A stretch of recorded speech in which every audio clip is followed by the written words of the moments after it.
When most people think about tax, the first question usually is, how do I pay the least amount? Whether you're an individual, a business owner, managing super, or running a trust, it's a fair question. But the real power comes when you stop looking at tax through the rearview mirror and looking ahead with your high beams on. Why do you want to say tax? The common answer would be because I want to create wealth and have a comfortable retirement. Always leads into that. Paying less tax doesn't mean it's creating wealth. Sometimes it can just get you into trouble. The goal isn't to evade tax, it's to plan for your tax better. In this episode of the Wealth Guide podcast, the Ryker Capital team breaks down how to approach tax planning with a forward-thinking lens tailored on wherever you are on your wealth journey. From smart income, structuring and deductions to super strategies and entity planning. If there's going to be any form of capital gains tax applied at the end of it, there are always things that we can do as advisors to try and actually manage those capital gains more effectively. There's probably something that you still would pay, but obviously we try to work with our clients to try and minimize that figure just to put more and more money back in their pocket. Tax planning is very important. It's meeting the objective, that's the key, and all other things just come into play. The team covers what's smart, what's not, and how to set yourself up for long-term wins, not just short-term saving. Because tax strategies aren't just about reducing your tax bill. They're about playing the long game and making your money and your wealth work harder for you and your future.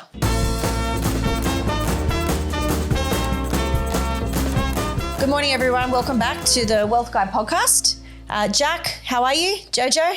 Good. Did Good. you say saving tax or? Haven't said anything yet, Oh, yeah, but I that's love where right. you're going with this. So today we are going to talk about what can we do to legally pay less taxes in Australia. Illegally? No, not illegally. Oh, legally. Sorry. I'm getting older, she said. Absolutely.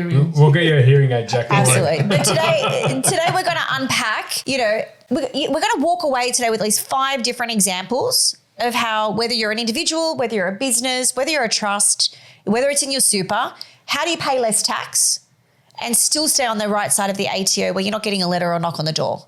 So again, welcome today, Jack. Nice to see you. Ricky, and hi, Dean. Nice to meet you. Nice to meet you too. Welcome. Thank you. So tax is a big thing. It's something we all have to do. We all hate it. We all want to avoid it, but not all of us look good in orange or green. And not all of us want to be on the wrong side of the law. Most of us, hopefully. So how do we do things? And first of all, I guess stepping back is understanding tax, where it sits in our different realms of our different industries, whether we're a PAYG or self-employed. What does that look like? How can we optimize those opportunities? Because I know I hear you guys in the office talking about tax a lot. We do a lot of tax strategy for clients, individuals and companies. How do we strategize that to pay the least amount but still pay the right amount? And the right amount for me is 0. So if you can come up with that strategy, we're walking away with that today. But I guess the first thing is understanding our tax system. So I think it's called the progressive tax system. Is that correct? Correct. And what does that mean? So what does that look like? So we've got things like marginal tax rates. How do we apply them to different income brackets? Yeah, let's sort of kick off with that because I know I think about novated leasing in my world. And, you talk to someone about if you're at that $160,000 threshold, try and, do some other smart things like, salary packaging to bring you down a tax bracket. So as an example, who wants to kick off? Who's the most informed about tax out of you guys? I think we all are. You'd Really? think so. We talk about it on a daily basis. So That's it. Let's go. You'd hope so. But look, I'll jump into it first. More or less on the individual side, a lot of the PAYG stuff. So tax rates can start and ranges from paying no tax, which is on I think it's less than 18,200 a year. And then that's where the bracket starts to increase. So it ranges anywhere from around about 16 cents in the dollar to as high as 45 cents in the dollar. But up to 18 grand, you're earning nothing. Correct. And then look, traditionally speaking, with the average salary these days, you're probably paying anywhere between 30 to 37 cents in the dollar. And what would an average salary be? Oh, probably around about 100, 90,000, yeah. Ricky, we need to talk about my salary. It's still time to go, Mel. Okay, cool. And so with a progressive tax system, how does that vary? So you're referring to tax brackets, that are around individuals. Is that the same if you're a company or a trust? And I know, for example, in SMSF, you've got to pay tax as well, right? How does that then translate? Is that also got a progressive tax system or is it a flat tax rate? With SMSF, they are pretty much like any super funds, right? SMSF is just your own super fund. 15% flat rate is paid and accumulation. Look at our last podcast. We talked about this. 15% flat rate, Mel. And then on pension, and when you retire, it's at 0%. Pretty much that's how it works. It's just a normal super fund rates in a super fund. So it's flat. Flat, correct. Okay, all right, correct. cool. And what about for companies though? With our tax rate, I've got to take one step back though, Mel, Yeah, as well. please. With our progressive tax rate, yes, it can be better, but we've got what we've got. Like we've got progressive tax rate when it comes to individual. But if you look at GST, for example, it's more regressive, right? Where everyone pays 10%. I know, that's not fair. So if someone earning 200,000 is paying 10%, someone on low income is paying 10%. So it affects people differently. Yeah, and if you're registered for GST, you get to get it back. And if you're not, it's like a Absolutely. beautiful gift to somebody else. Yeah. And Yes. if you really want to look at our tax system too, like if you've got a couple or a single person earning 200,000, for example, would be paying 45% in tax, their marginal tax rate. Yeah. Whereas if there's a couple in a family both earning 100,000 each, still same family income of 200,000, they'll be paying less tax because they'll be on a 30% tax bracket. But are they paying less tax? Well, overall, it would be different. Like as a couple, it'd be different amount. They're paying 30% on 200,000, paying 45% on 200,000. Because it's split So between still be lower tax. So in terms of our tax, it can be better. But we've got what we got. Talking about different tax structure, we've already touched on individual. We've touched on super or self-managed super funds. Companies is another tax structure, great tax structure to be used. That tax rate on that generally for a small to medium-sized company is 25%. But larger companies can go up to 30% tax bracket. So what would stop you being an individual? And I know there's been a lot of changes. So for example, if I look at myself, I've worked in financial services forever and a day. And for so many years, I was encouraged to work under my own ABN as a partnership, pay my tax, do that kind of thing. Whereas companies would encourage that. And I guess what's the benefit to me? Because I think the partnership has still a progressive tax system. Or did it always have that or has it changed? Absolutely. With partnership, it is two people coming together to run a business. So at the end of the day, a company, or not a company, a partnership, two people coming together, they collect the profits and that gets divided either equally or whatever the agreement is between two people, and then they pay tax on their own tax rate. And what's the difference between a partner? Like obviously I know what's the difference between a partnership and a sole trader, but from a tax point of view, what's the difference between a sole trader and an employee? So again, I probably had worded that incorrectly before. So if I circle it back is I was encouraged to become a sole trader as opposed to being a PAYG. And it was presented in such a way that it was better for me. But I know that now a lot of companies can't allow you any longer to be a sole trader when you work with that one entity. Whereas, rewind 10 years ago, we all did it. Is that tax evasion or is that tax efficiency? Which one is it? Again, depends. This is a famous word from Ricky. Depends on the situation. We have to look at it individually. But generally speaking, if you go to sole trader, that business that you're working for doesn't have to pay you super. Right. Correct. There's always a sick leave, annual leave that goes with it. They don't have to pay payroll tax. Correct. Okay. So you're on your own. Yeah. But again, we have to look at individually, see what fits your situation. Yeah. If that works. I'm not saying that's tax avoidance what the employee happened. But I believe the ATO really tightened up on this area, right? Like you actually, to be a sole trader, you have to demonstrate income sources from multiple sources. And it depends is the answer because it depends on client situation, depending on the agreement with the employer. I've seen quite a few of my doctor clients working as consultants. And then they get, because they're working in different practices, doing different things. It depends.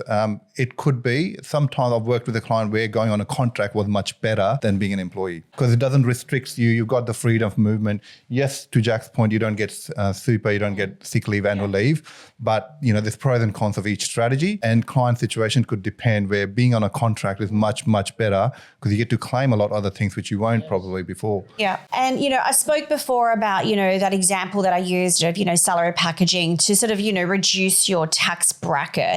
Is the tax brackets changed or have they set, is there a new one for 25, 26? Yeah, so there has been slight incremental changes.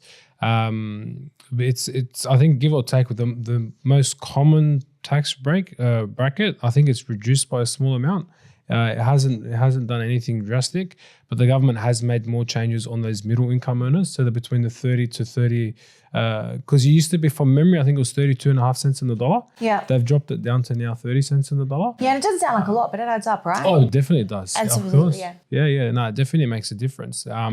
So there have been some slight changes where the government's trying to make things a little bit easier for Okay. everyone. And, when we talk about tax, like what are the tax deductions that you would traditionally see in the, let's just, for the sake of the purpose of our podcast today, why don't we allocate, a genre? So Jack, let's make you our trust specialist, our SMSF. You got that trusting face, so I think we can trust you there. Ricky is all about business, so I think the proprietary limited is perfect for you. Dollars and cents. Dollars and cents, that's it. Exactly. And I think you're still figuring out the mum and dad phase. So let's give you the individuals. What do you reckon? This sounds like a plan. Okay, cool. So tax deductions, how do they work with those different areas? And I guess what's the benefit of having those deductions? So for example, there's operating expenses versus capital expenses. Like how does that work? I'll go on to the individual side. Look, there are certain things that you can claim as tax deductions. Some things people are wary of, some people aren't. So, for example, superannuation contributions. Yeah. Placing any additional contributions into super, fantastic strategy to try and manage your taxes more effectively. I'll probably say it's one of the stronger things that we do because what it does is you're not really necessarily spending money to get money back. Going into a nest egg, right? Correct, right? Whereas a lot of the other stuff, a lot of the time you actually have to forego some of your money so that you can get a little bit of it back. You got to buy an asset or a Correct. material position. Correct. Now, you've got that. You've got obviously investment expenses. So potentially a lot of the time where we see with a lot of people, whether they go through the form of shares, but a lot of the time it's more around investment properties. So running things like interest expenses. It could be things like strata, management fees. So all those costs associated with running the investments, people can claim that as a tax deduction. Also little things as well, like travel expenses, but this is where there's a lot of misconception. Okay. All right, you're talking my language. A lot of misconception. So travel expenses related to work, you can claim as a tax deduction. However, So aren't we having a conference in the Bahamas next month? Exactly. Yeah? but the funny thing is where a lot of people there's a massive misconception is travel expenses traveling to work. You can't claim as a tax deduction traveling to work. Obviously that comes, you can't claim that. Also as well, you've got things. So how does that, sorry, forgive me for interrupting. Yeah. How does that work now in a world where so many of us have a home office? So we might I was have. about to go on to that next. Oh, sorry. Okay, good. Carry on. So you've also got as well home office expenses. So for example, if you've got. Oh, I meant from a traveling point of view though. Yeah. Oh, no, you can't. It's look, anything when you have to physically go to your workplace, that's an expectation. Like the government's not going to say to you, because you're going to work, we're gonna help you with some tax deductions. I'm really glad you said about the expectation, which means I'm going to see you in the office more often. You could say that. But what happens is you can claim that you can't claim going to work as a tax deduction. However, what you can claim is any work-related travel. So say, for example, you might have to go out. You could be in a client-facing role where you go out and actually see people. You can claim that stuff. And goes back to what you're saying previously as well. If you've got a home office, if you've got an office at home where you can potentially calculate, use things like depreciation of furniture that you're using, internet usage. Can I claim my kits? No. Unfortunately not. What if I use them for work purposes though?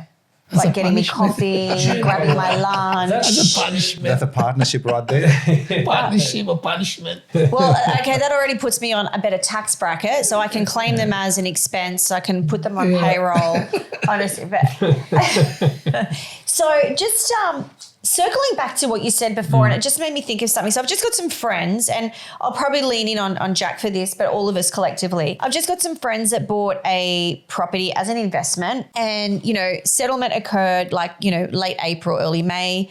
and they were, pushing out all the trades, getting renovations done, and really like doubling down. And there were things that legitimately needed doing, but the husband was very eager to get so much done on this side of the financial year to bucket it all in as a deduction on that investment. And, at one point I've said to him, are you sure that all of this that you're doing, A, makes sense within the tax realm of what you need to be in for this year? And B, is it all deductible? Like, are you spending all this money to really get the optimum amount out? How does that work? Like, break that down for me. Look, I'll jump into this one as well. Depending on the renovations, a lot of the time, sometimes you might be able to claim as an instant write-off, but a lot of the time it'll be depreciation, right? So you're not going to be able to claim that whole lump sum up front. It potentially can be depreciated. Generally, yes. Yeah, right? So you would have foregone 50, 60 grand thinking that you're going to get that back, but you're probably only going to get a tax deduction of around about $200. So. Yeah, and we'll circle back to that shortly, because I think that's a very big misconception that people have is, I've spent 20 grand, I'm getting 20 grand back. And I know that with some things you might and some things you don't, like there's instant asset write-offs, but we'll circle back to that. How does that then work from a capital expense to an operating expense? Well, capital expense is quite... when you run... Okay, well, how would you... When you're By the way, spending money... Ricky's an accountant by trade. Well, I'm CPA, so I don't practice accounting. You know what? That explains a lot. It explains a lot. I don't practice On the accounting, apron but I'm directions, a financial planner. It does. I've got a special needs box, and, I do put Ricky in that box, and now it explains a lot. Now I know why I get special treatment. You do. I have a soft spot for you. I feel like you need extra help. Well, coming back to our point, there's two types of expenses. The operating expenses are what your day-to-day running cost, if you look at from a company point of view. So my rent, my other interests that I've got to pay, they're all my operating expenses. Capital expenses are like a big one-off cost that you do. Yeah. Like a massive renovation, for example, that would be more a capital expense. So the tax treatment on both of that different. Going back to Dean's point, you can depreciate them. Operating expense, you can claim them straight off the bat. Yeah. So in the world of what we do in financial advice, financial planning, tax strategy, things like that, how would that work? Like, give me an example of, a client comes in, they need help, they need advice, they want help, they want advice. How do we circle this into explaining this to our clients, and where does it fit in the world of what we do? Mel, actually, I had a client. I had a mortgage broker referred a client to me. He was a sole trader, which means he was working for himself, and his company his trade was getting quite profitable. So he was turning over almost $500,000. And I said to the client, this is not a right tax structure for you, because we need to look at, there's nothing wrong about structuring your finances better. So my advice to the client was, you still need to talk to a client, an accountant. So accountant and financial advisors work really close to each other. Yeah, we work hand in hand. And then from my advice to the client, he spoke to an accountant, because I said a company structure would be much better for you from a tax planning point of view. It's much better because, from a company, again, the tax rate is 25% as opposed to paying the top tax rate in your situation. And from other part of things as well, where he can run and do a lot of different things from a company much better as opposed to just doing it individually. And I guess when I hear you say that and I think about the world of financial planning, financial advice, by doing that strategy and structure and making those recommendations in collaboration with an accountant, it then allows you to then start future planning, like future-proofing your business, future-proofing your wealth or your strategy. Because I'd imagine with every business, you've got to have an exit strategy, right? And that's where a financial planner would come into play, I would imagine. Even from a growth point of view, the client being self-employed, and most self-employed clients forget to pay themselves super. Because they just say, I don't want to put money away. I need money for my cash flow purposes. But that thought of growth generally doesn't come in to go, okay, let me put aside some money away for my super. Because that's another great asset that's going to build in the background if the client was just to take some money out and put it away. Yeah, it kind of it's like a forced saving for them as well. Okay.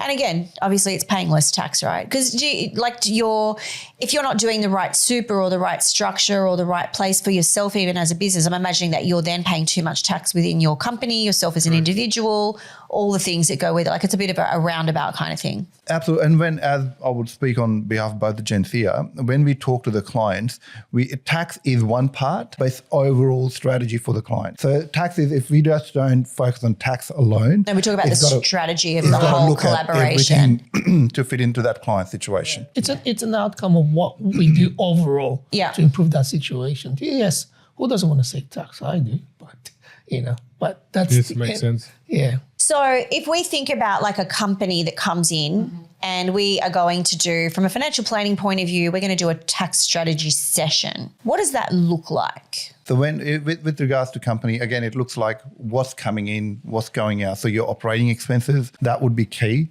Because if the business not turning over enough money, then there's a problem. More importantly, when the profits are made, this is again another strategy that I spoke to the client about. How we structured it was to have a operational company, a trading company, and then a company B, a savings company, a shelf company, if you will. So what that leads to, so the money comes in through operations, and then the profit gets transferred over to company B. That enables client to have a better structure where all the assets are held under company B, which means if the company A was to be sued in the future for any reason. Tax evasion, what we're trying to avoid. That's not tax evasion so much. It's more about protecting the asset, protecting the client, having that at a better situation. A lot of professionals do that setup, don't they? Absolutely. That's a very, very common setup. Okay, cool. And, and what I'm hearing out of this is it's really important for companies, and whether you're a sole trader, whether you're a partnership, whether you're an SMSF, or whether you're a full proprietary limited, in alignment with having a good accountant. Accountant will talk to you on deductions, directors, bits and pieces. Financial planning will talk to you about how to then future-proof that wealth by, having a smarter strategy around the tax, how to split it, how to have other businesses, whether to have a trust, like how does that differentiate from an accountant? The reason that I ask this question is I have a lot of friends who are self-employed and very few of them have financial planners. They're like, I don't need one, I have a great accountant. And I like it. Well, look, from how I see it, accountant is more backward looking. So financially is done. You've done it again. I'm going to tell my husband you called him backward. I'm going to apologise to Pete. I'm sorry. So when it comes to accounting, clients are looking back. Like my financial year is over. Here's Mr. Accountant. Here's my tax receipt. Can I do my tax return? Yeah. So there's no forward planning. It's a reverse engineer of the year gone. It's looking back. So you can't now change anything. Whereas working with financial planners, where we can look at it like a forward and future plan. What looks like, what could be better. And then again, we work with accountants on that. Execute some of those things. So I'm just going to say I've just had a light bulb moment. I actually understood what you just said. Nice. So an accountant is looking in the rear view mirror and a financial planner is the high beams on looking ahead. Correct. Yeah. Oh, I love it. I understand it. Excellent. My world is complete now. But excellent. We still need the accountant to execute the forward planning strategy. We work with the accountants as well. Now my light bulb's off. Now I'm lost again. Okay. We spoke about, strategic benefits. We spoke about structuring, all of that kind of thing. How do we then do it in such a way? I'd really love it. And I guess for this particular subject today, it's really good if we can sort of circle it in on really getting people to understand, how do you pay less tax and keep it, legal? Because that's the goal. That's what we all want to do.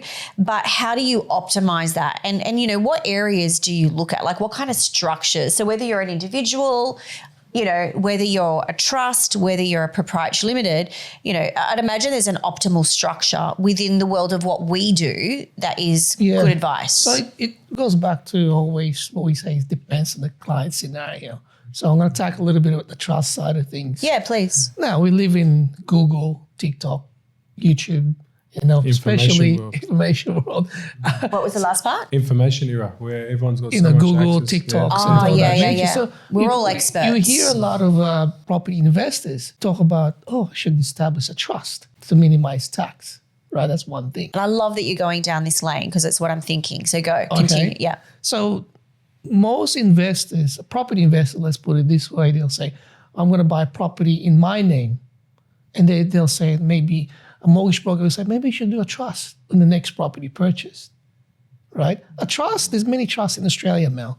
There's different types of trust. There's family trust, discretionary trust, testament trust, unit trust, investment trust, many others, right? Yeah. But the most common one is a family discretionary. trust or Oh, the discretionary family, trust. yeah. Almost the same. So in essence, if you buy an asset in the trust, let's say in this particular scenario, a property, because it loves bricks and mortars, right? So you buy the property in the trust, that income or that rent now can be distributed to your family members. Okay.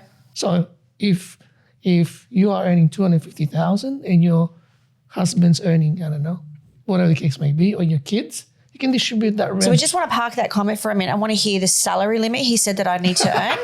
Just Sorry. looking straight at you. Absolutely. Okay, great. Let's go. Continue. We'll take it off, Jack. maybe change the figure there. No, the story is if that rental property or asset in that trust, let's just say it's earning $100,000. That $100,000 is, if it's paid in your personal name, it's taxed at 37%, give or take, right? Now, if you split that 4 ways, guess what happens? You pay less tax. Tax rate goes down. Okay. So, and I think that's a great example, and thank you for that. But then that leads me to a question of, I'm earning 250 grand a year, and you and I have a family trust, Jack, because you're my long lost brother. Yes. And our investment property is going to give me a rental yield of 50 grand through the trust that's going to come to me. What then happens? Do I then still pay that at when it comes, that 50 grand comes into my bank account, do I pay that at my individual tax bracket? Correct. It gets added So it's on. not, okay, so this is, I guess, where I would say good advice, because it's not necessarily, like, let's say my income was on the threshold of a tax level, it could actually cost us more money to distribute, right? Yeah. What I'd say, I think one of the key benefits with these trust structures is it allows you to distribute income, right? Whereas a lot of the time, if it's specifically within your name, purely in your name, you can't, like, you've got whatever the income is, you got to draw it down. Whereas with a trust, you can distribute it and say, okay, well, look, you're only going to get a small amount, and someone on a significantly lower tax bracket can potentially receive more of the income. So an example of that, a husband and wife, for example, a family, adult kids, the wife's maternity leave for that financial year, guess what I can do? I can put that money to the one that's not working. So you, with the distribution, you can change it up, mix it up. Correct. Okay. There are You got to have disadvantages. beneficiaries, and then you can give it to the beneficiary Correct. who is on a lower income or not working, potentially to help them out and all that sort of stuff. Yeah. So But can you do that to your children before they're of legal age to earn an income as well? Does it sit, or does that go into another trust, or that's just not allowed? children tax No, rate you very can, high you can, anyway. but So. it's just the tax rate that they're going to pay is just the highest marginal tax But rate. that's good to know, because honestly, how many people set up a trust and they make their children, like I've seen it working in finance, where their beneficiaries are their school-age children. Correct. So it's like, I'll give you one example. The client came to me. He's actually an individual, earns about $280,000 worth for the government. He's got 2 investment properties for negative giving purposes. He Yeah. wants to reduce. And somebody said to him, hey, maybe buy the 3rd investment property trust. I said, well, the only one, he's single, he's a single son. If I put his parents that's not working to give them income, it will affect their age pension. Right. So he didn't realize he's under his head, I can distribute it to whoever I want. That's correct, Yeah. within your family. How does that impact your parents? I've done the numbers And how for does it him. impact the tax? Correct. So in essence, it didn't really make much difference at that particular scenario. Okay. So it's important for us to work with our client and accountants, obviously, to make sure that it's appropriate strategies in place. Yeah. And, I get from that, from what I'm hearing, is like you've really got to look at their ecosystem Yes. of family, extended family, who you trust, who you don't, that kind of thing, where you distribute it, how you distribute it, and when you distribute Correct. it. And then I guess that all equals back to paying less tax, in a really legal way. Yeah, there's many And disadvantages as parents well. do that all the Benefits. time. Yeah. That I'm sure Yeah, my we've heard parents the didn't. term. Yeah. We've all heard the term trust fund babies. Yeah, I was born into the wrong family. So that's what they do. Essentially, parents having all assets in the trust, Yeah. and then allocating or controlling how much money goes to the beneficiary. So that's So- what that trust fund allows you to do. Okay. And you know what? Thank you for that. And that then leads me, you guys know that when it comes to this stuff, I always have 1,000 questions because I am the clueless one out of all of us, and that's okay. There's always got to be one of us. But I'll ask the questions that everyone else is asking. So I have assets in my trust. How does that go from a capital gain to a growth to then distributing that within family? Like, how do you sell it in and out? The capital gains CGT or capital gains discount is the same for individuals, no different. The difference is with the trust, if you have like negative gearing to claim interest deductions in the property, you can't claim it in your name. It's stuck in the trust. So that's disadvantage and things. Again, our job as advisors, Ricky and Dean, is to navigate around that and see. Because I hear you guys doing a lot of stuff around capital gains and how to, I think I hear the word harvest, which I'd love to understand what that, and that's a tax strategy as well, right? Absolutely. So it's more about looking at your tax year and then looking at, so I was with capital gains harvesting, that's what I was working with a client where the client had made a big amount of money in their tax because it was a sole trader getting a lot of money, but they also had like a parcel of share that weren't performing as well. So in order to make that capital gain that they made on the sale of the property, one of the property that they sold, we sold a loss-making asset. So that's sort of the capital gain and capital loss can offset each other, and we were able to maximize that to help them position better from a tax point of view. Yeah. So as an individual, and you mentioned the word shares, and again, light bulb, can I, as an individual, salary sacrifice some of my income into a share portfolio? And does that give me a tax saving? From a tax perspective, look, at the end of the, maybe short term, but long term, you've got to think of it as well as that once you've purchased these shares down the track in the long term and you've made a capital gain on them, then there are going to be tax implications on it as well. But if you're doing it for long-term shares and you're not receiving... It'll be a bigger problem down the track, right? Because any other portfolio will go up. But look, it's not necessarily... that comes back to what we're talking about today, like what's smart tax saving and what's silly and what's risky. No, but that's right. Because also at the end of the day, look, if there's going to be any form of capital gains tax applied at the end of it, there are always things that we can do as advisors to try and actually manage those capital gains more effectively. And look, sometimes we can get rid of the majority of it. Yeah, but then look, at the end of the day, there's probably something that you still would pay, but obviously we try to work with our clients to try and minimize that figure there, just to put more money back in their pocket pretty much. Absolutely. I'll be talking to my client like, what is the objective? What are we trying to achieve? And I guess that's what I would ask you as well. It comes back. It just comes back. And then if it's a long-term objective, Mel, to your point, I would ask the client, hey, why not let's put that money salary sacrifice into super, where the tax rate's only 15%, and it's much better if you've got that long-term view that you want to grow, you have a proper retirement, let's channel that into that. Yeah, but we're capped at 30 grand in total between you and everyone else. Well, 30 grand over 20 years would be a significant amount of money. No, and I think it's great. And, it leads to my question, like, what is a smart strategy for tax saving? What is overly risky and what's just plain silly? Getting paid in cash. Cash is king, right? Cash is king. Like my husband, he's Greek. Cash is under the bed. Actually, it's not. If there was, I'd be spending it. He's not hiding it there. He's putting it in the bank. He doesn't trust me. It's telling you, Jack, I do side hustles. Don't tell me it's cash. So, talking about, tax saving, having worked in finance for so many years, and, I worked for Mercedes and BMW and super luxury for a really long time. And the amount of people that would come in and go, I earned 450 grand this year and I want to buy that Jaguar F-Type. Fantastic. I'm looking at it easy. Have you got your tax return? They pull out the tax return and it shows like $17,000. And they live in a $4 million mansion. I'm like, your tax return says you should be living on the street. We have a problem here. What do you mean I can't buy this car? I'm like, well, you can. You've just got to pay tax. There's tax avoidance there. Right, exactly. But those people think they're being smart and... anyway, what do you do? Well, I do want to highlight one point. Tax is important. That's how the government generates the revenue. It is so important for the country, for the nation, for the infrastructure, everything that we enjoy. Absolutely. So please, paying tax is not a bad thing. It goes into the right areas. And we are truly blessed in this country. Like we do have a great health system. We do have the worst roads in the world. For the amount of tax that we pay. But we do have a great health system. We do look after our, economically challenged people. We do look after our elderly. We do look after a lot of things. And it's really easy to lose sight of, I'm paying way too much tax. But that tax is going to good things. We are very lucky. Because it always comes back to the conversation where Ricky alluded to, is that Why do you want to save tax?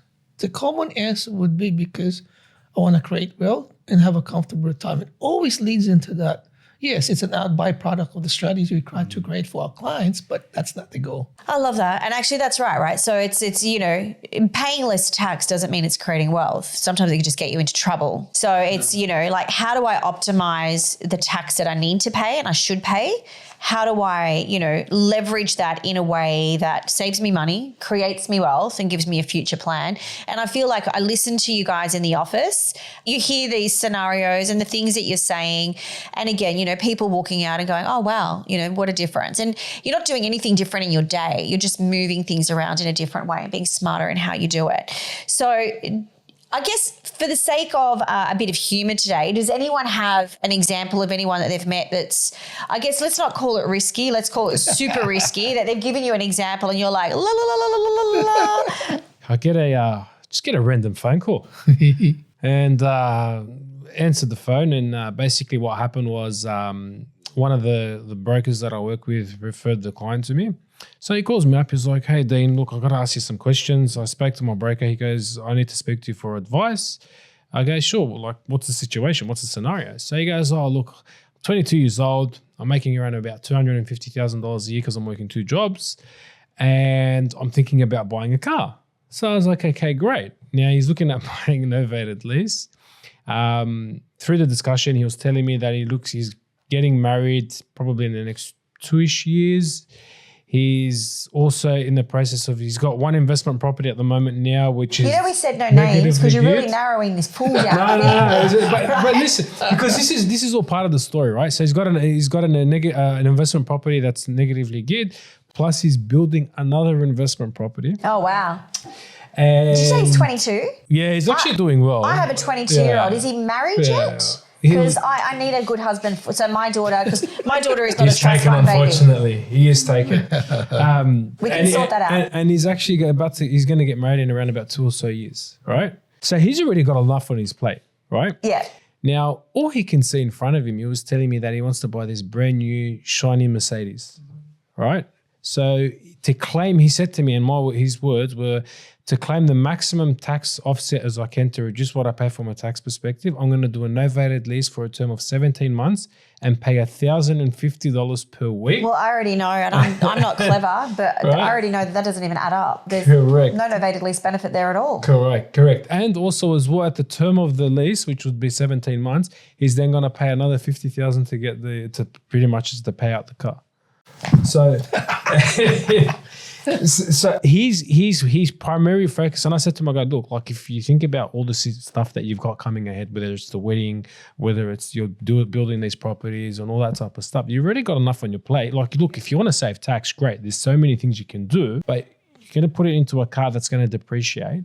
You've put so much financial constraint. Let's just say between saving for the lump sum and the regular $1,000 a week, you're up for $100,000. Like, does that logically make sense? Well, his FBT, the whole lot. Correct. The fact that the car would be over the luxury threshold, so therefore a novated lease would no longer be applicable. He won't get those benefits. Correct. See, I do know some things, guys. So he was too busy focused on, well, I've got to maximize my tax deductibility and I want to Mercedes. He would have been glad that he met you. It's not often that I'll say this, so everyone capture this moment. He would have been glad that he met you. Yeah. I'm sure not many people say that, but he would have. It was an interesting conversation. Okay. And, I listened to that, and there's nothing about what that person's doing that's illegal. All of it's legal, but it's just not smart. It's risky. Yes, it's not correct. Educated. It's not future-proofing. If anything, it's probably going to make him pay more tax. Correct. But also, but not only that as well, like even think of it like if we're going to be talking about just the novated lease payments, he's foregoing $50,000, so $1,000 a week to save how much? Couple of $100? Yeah. You're still giving up $1,000 a week. Yeah. That goes back to deduction point, isn't it? Like just because you're spending money doesn't mean you're going to get it all back. Yeah. It's only the tax you pay, the 30%, 32%, whatever your tax rate is. That's what you get back. You don't get back The whole thing. the $100,000 you put in. So Yeah. Yeah. And, like on a very sincere and genuine point, I listened to all of this, and I actually going to get a little bit emotional because I feel like, I'd been in finance for such a long time, and being a broker, being a business manager, our one core goal and our one core job is to You come to me to get finance, and my goal is to achieve your dream. And I walk away from that scenario. I've got you that loan that was very hard to get. I've got it over the line. You know, you're walking out of there, whether it be with your shiny new car, your shiny new house, whatever it might be. And I have a sense of pride that I've achieved your goal for you. But it's only now that I've come into this world that I really look at of how many people did I actually help long term as opposed to just that minute? And did I necessarily think about, is that in their best interest overall? Even though it's all with good intentions, right? So it just makes me sit back and reflect that as a broker, we really do have a responsibility to go, we're not tax specialists, we're not wealth specialists. And, you know, we really should sort of sit down and go, there is a time and a place where we should go, before we just move step for this, have we thought about a bigger picture? Have we thought about a bigger plan? And is this getting you the best for your tax strategy? Are we optimizing your income level? Are we doing all of those things? So, you know, there's a lot to be said in those examples that you're saying. And that's a great example, because that person that did that loan for them, good intentions, good outcomes, feel good scenario, win-win-win for everyone.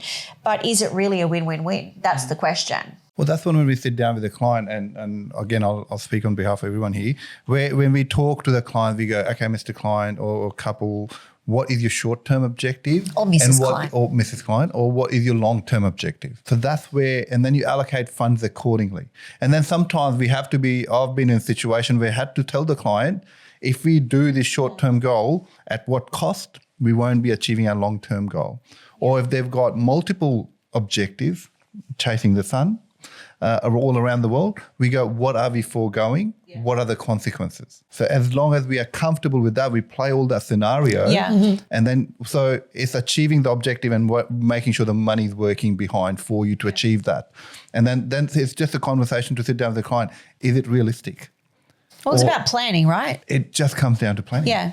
And it's sitting down with someone going, you know, the goal isn't to evade tax, it's to plan for your tax better, right? Correct. And I guess then that would lead me to my next question that I would ask you is, there are so many people that have probably had poor tax advice, poor tax planning, poor whatever it might be, and then they end up in a Part 4A. So they're in bankruptcy or they're transitioning out of it, whatever it might be. Where is the place that we would sit in that to help that person with, again, a future strategy to rebuild? Part 4A, Mel, is very, very, where ATO is coming from that is anti-avoidance. Yeah. So what ATO is telling is if you do a strategy just to avoid tax, so the primary purpose is just to avoid tax. Correct. Then it's anti-avoidance, it's illegal, you can't Get do to it. hot water, both the advisor and Exactly. But tax planning, on the other hand, is different. It's allowed. It's legal. So Part 4A comes in if I'm just doing, to Dean's example, I'm just buying that car so I can save on tax, anti-avoidance. But if I'm making contribution to super, the long-term planning that we spoke about earlier, if I'm making contribution to super to grow my retirement fund, as an ancillary benefit, I get a tax benefit out of it, perfect, no problem. Yeah, absolutely, absolutely. And, you know, there's a million scenarios. Like I had a friend recently who, you know, their employer sort of forward planned that they might need to make them redundant, but told them to resign because it would cost them less money in tax. Now, they've positioned it that it's a benefit to her, but I think we all know that that's really not the case. Yeah. So I'm looking at her, and, you know, I'm looking at my backward husband who is an accountant going, help me here. Like Too late. She's already taken the option. So. Well, no, she didn't. She was sitting on it, that was probably the smartest thing that she did. I mean, I'm talking about like by the time she goes to an accountant, she's already made that election, and the accountant can't do much at that stage because the client's already decided to either take that resign or take the redundancy, whatever the case may be. But it's sad. It occurs, right? So, you know, that tax planning and that tax understanding and, you know, optimizing those things, it could be from an employee to an employer, an employer to an employee. And again, how do you do it in a legal way that makes most sense for everybody? I can think of an example, Mel. Like I had a client where the company was offering redundancy, but what they were also offering was their sick leave to be paid out as well. So I had to sit down with the accountant and we had to work out, I had to ask the HR for the final pay slip figure. Which is very generous, but is it smart? We worked it out, talked with the accountant. It was a smart idea. It was. to take the redundancy. Yeah. Oh, The okay. client was You have in to a look at much better numbers, position. So it was great. So again, depends is the answer, is the moral of the story. We really need to work out the numbers to find out what is the better outcome for the client. Look, I think the key thing, but to take out of a lot of things that we discussed is that everyone's circumstances is different. And I think although Jono down the pub said he can do X, Y, Z, doesn't necessarily mean that it will work for you as well. Doesn't necessarily mean that it will. So it's important that every person's situation is different, and it's actually so important and imperative. And I can go through for days about the amount of different stories and scenarios that I've seen with the importance of actually having speaking to a professional around advice. Right. So when Esquire, Robert Jones contacted me from London telling me that I'm a long lost relative of Jack and I'm about to inherit $4 million tax-free and to give him my bank account. Congratulations. I know, right? I know. I'm going to come to you for some financial planning and there's going to be no tax on that. Yeah. Because that's an inheritance, right? Yeah. Absolutely. That's great. And I think to Dean's point is that clients come to us for that guidance, whatever that may be. I'll give you a quick example. I cannot forget this. Is in 2007, I had a client that Regmi. He used to work in cleaning jobs in the RSL clubs, right? Anyway, long story short, he calls me up and says, I've got some good news and bad news, Jack.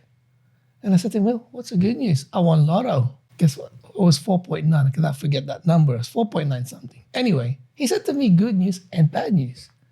I said, what's the bad news, Frank? You won lotto 4.9. And he said, if I don't see you soon enough, I might gamble in Las Vegas. Now, when he said that his tone was serious and joking, and it hit me in a ton of brick. He had a gambling problem years prior. So that phone call was calling, it was a cry for help. Cry for help. Yeah. It wasn't, so he was thinking, well, I don't know what to do. So I think that having that, because if I wasn't there, if I haven't known him, guess what we would have done? His marriage would have broken down. And Exactly, to your point, that is so common too, isn't it? Like when people receive inheritance, that's another big one where they go, I've got this big lump sum, what do I do? Yeah. I had a client, she lost her disability pension because she got a big lump sum paid out to her. Then we had to do, again, a strategy to put some money away, invest it wisely and get her back onto pension.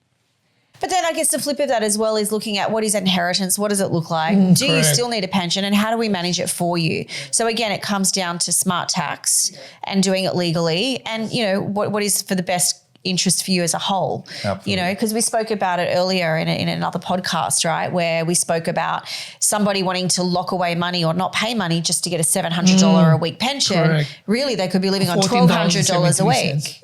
Yeah. So, what is smart, what is not. Yes. And, usually if it sounds too good to be true, it is, right? So, yeah. But I wouldn't mind winning a lotto. And if I do, I'll give you a call. Absolutely. All right. Well, gentlemen, thank you so much for today. Does anyone have anything they want to wrap it up with? Well, I would just say, look, again, going back to tax planning, it's very important, but we won't be necessarily just doing everything to just avoid tax. It's an overall situation. It's we never avoid goal. tax. Yeah. We're just smart about It's tax. smart planning. Yeah. It's meeting the objective. That's the key. Yep. And all other things just come into play. Engage the right professionals such as financial advisors, accountants, and work hand in hand for the client's outcome overall. Yeah. And look, at my takeaway from this session today, and I want to say thank you to the three of you, is the clarity of, everything has a place and a purpose. You've got your accountant and you've got your financial advisor. Your accountant, in want of a phrase, is your rearview mirror, looking at what you've done, what you can claim, and your financial advisor is looking forward and planning and strategy and future-proofing. And I love that. So that's a really nice way to wrap it up and make it very relatable for everyone to understand. Thanks, guys. Thanks, Mel. Thank you. The information provided in this podcast is for general information purposes only and should not be considered as personal advice. Always consult with a qualified professional or expert in the relevant field for personalised advice tailored to your specific situation. If you enjoy the content we bring you on the Wealthby podcast, we'd love for you to subscribe and share with your community. Let's grow this community together and make financial literacy accessible to all.